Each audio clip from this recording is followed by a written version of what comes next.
Hi everyone, welcome back to my channel. তো আজকে বানাবো হচ্ছে বাটা মাছের রসা। তো চলো দেখে নিই তার জন্য কী কী লাগছে। প্রথমে এখানে ছোট ছোট করে কপি কাটা আছে, ফুলকপি, আর এখানে পেঁয়াজ, বিনস আর টমেটো কেটে নিয়েছি।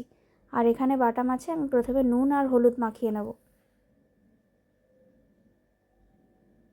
নুন হলুদ মাখানো হয়ে গেছে। এবার কড়াইতে তেল গরম করে মাছগুলোকে ভেজে নেব।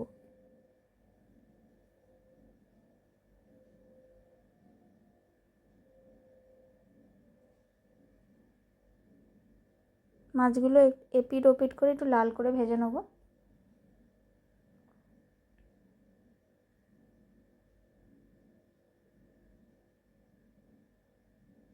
তো এখানে আমার মাছ ভাজা হয়ে গেলে এরপর আমি সেই তেলেই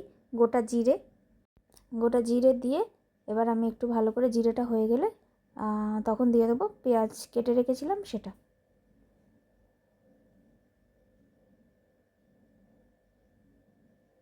তো এখানে পেঁয়াজ আমি দিয়ে দিয়েছি, স্লাইস করে কেটে রাখা আছে।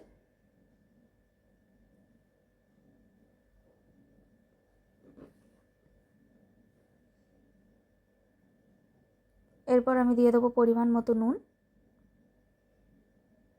দিয়ে খুব ভালো করে পেঁয়াজটাকে একটু ভেজে নিতে হবে।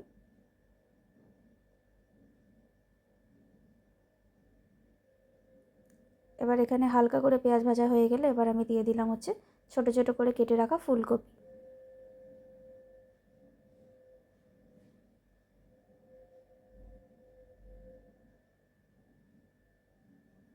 পেঁয়াজের সাথে ফুলকপিটাতেও একটুখানি আমি নুন দিয়ে দিয়েছিলাম, আর অল্প করে ভেজে নেব। এরপর দিয়ে দিলাম হচ্ছে বিনস। সব একে একে পড়বে, একটু একটু করে নাড়াচাড়া করে নিয়ে একটার পর একটা সব পড়বে।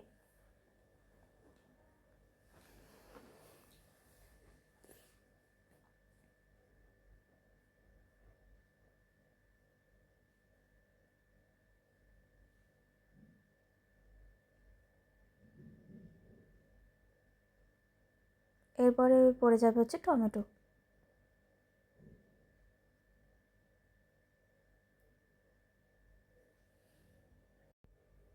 টমেটোটা দিয়ে খুব ভালো করে নাড়াচাড়া করে নিতে হবে। সব সবজি একসাথেই ভেজে নেব। এরপর দিয়ে দিলাম হচ্ছে অল্প নুন, কারণ আগে আমি কপিতে আর তার আগে পেঁয়াজে নুন আছে, তো নুনটা একটু পরিমাণ বুঝে দিতে হবে।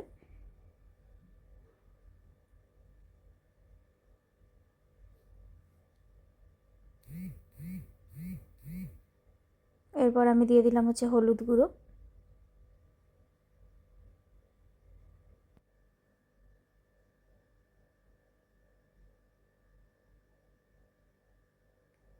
হলুদ গুঁড়ো দিয়ে খুব ভালো করে নেড়ে চেড়ে নিতে হবে।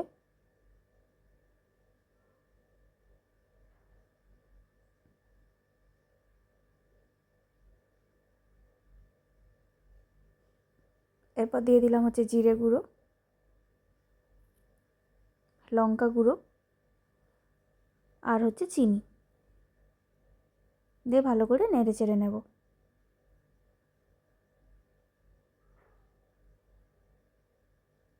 আর দিয়ে দিলাম হচ্ছে একটা চেরা কাঁচা লঙ্কা।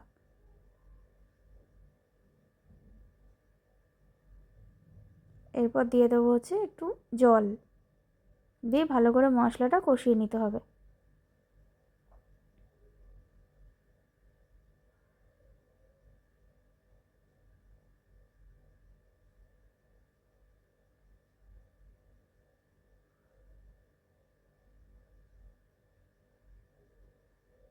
মশলাটা ততক্ষণ কষতে হবে যতক্ষণ না কাঁচা গন্ধটা চলে যায়, যতক্ষণ কাঁচা গন্ধটা না যাচ্ছে। তারপর তেল ছেড়ে দিলেই কষে গেলে মশলাটা আমরা দিয়ে দেবো হচ্ছে ভেজে রাখা বাটা মাছ।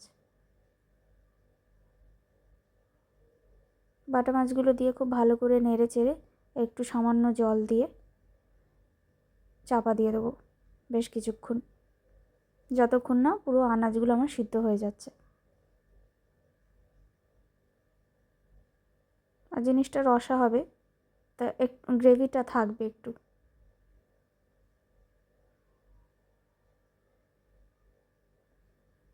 তো বেশ খানিকটা আমি জল দিয়ে নিয়েছি।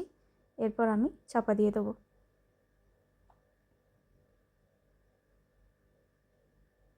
মিনিট 5 পর চাপাটা খুলে ঠিক এইরকম জিনিসটা হবে, সেই সময় আমি নামিয়ে নেব। তো এরমভাবেই আমি বাটা মাছের রসা করেছিলাম। তো তোমরাও ভিডিওটি দেখো আর বাড়িতে বানিয়ে ফেলো চটজলদি বাটা মাছের রসা ঠিক এইভাবেই। আর ভিডিওটি যদি ভালো লাগে একটা লাইক, শেয়ার, সাবস্ক্রাইব করে দিও। Thanks for watching.